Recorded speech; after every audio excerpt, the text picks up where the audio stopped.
Барбароните. Животните от Африка.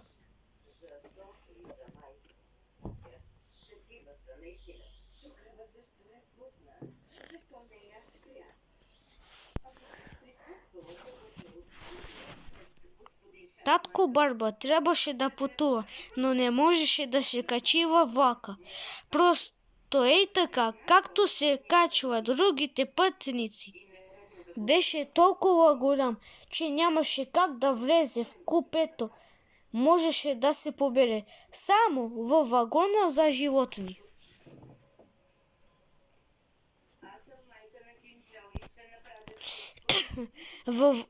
Във вагона имаше много клетки с животни от Африка. Всички бяха тъжни, защото искаха да се върнат в родината си.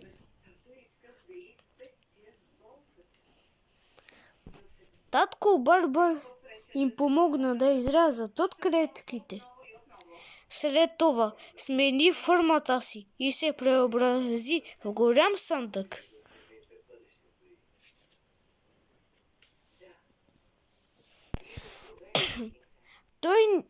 Той се надяваше, че ако животните мируват, никой няма да забележи бягството. Ето, че вече пътува към летището. За сега всичко беше наред.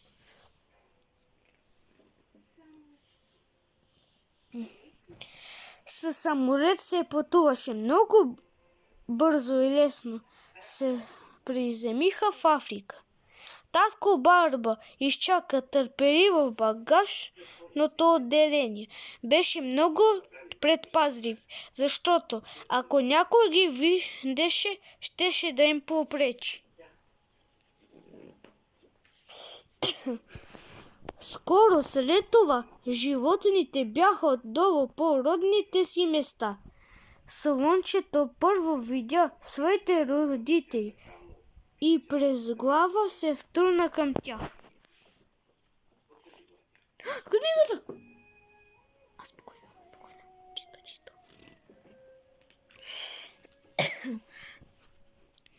Всички бяха отново със своите семейства и приятели. Ах, каква радост!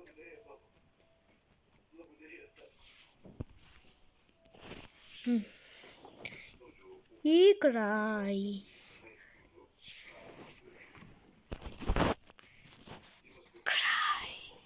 Опа, извинете.